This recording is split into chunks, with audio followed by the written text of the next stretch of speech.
তাহলে চকলেট বোমে আগুন ধরাতিস তো? তো তোমরা কি করতে? আগুনে চকলেট বোম, আগুনে চকলেট বোম ধরাতাম। তোরা কি এরকম চকলেট বোম হাতে রেখে এইভাবে ফাটাতিস তো? তো তোমরা কিভাবে ফাটাতে? এই এই চোখের সামনে এইখানে চকলেট বোম, মাঝে মাঝে আগুনও দরকার হতো না, এভাবে তাকাতাম, ভয়ে বোম ফেটে যেত, বলা যেতে পারে বোমের ফেটে যেত। আরে তোরা হাতে বলছিস, একবার মুখের মধ্যে রেখে ফাটিয়েছিলাম রে। ধ্যাৎ, মুখ ফেটে যাবে। আরে আগুনই দিইনি, কি করে ফাটবে? চিবিয়ে ফাটিয়ে দিতাম। চকলেট বোম হবে, ও ঘরে হবে ও। আর লঙ্কা ফটকা? লঙ্কা ফটকা কোনো বাজি হলো? লঙ্কা ফটকা আমরা আলাদা রকম, মানে মুড়ি চানাচুর খাচ্ছি, লঙ্কা নেই, লঙ্কা ফটকা খেয়ে নিলাম। এবার অ্যাসিডিটিতে পেট গরম হয়ে যায়, তো পেটের মধ্যে ফেটে গেল।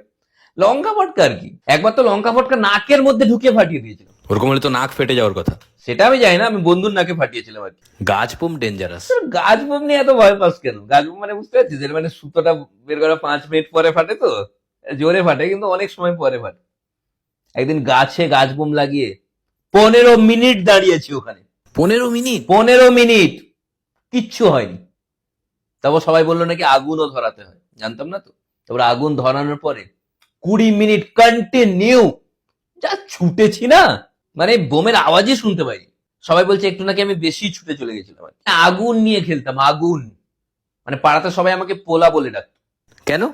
কেননা পোলা তো নয়, সে তো আগুনেরই গোলা।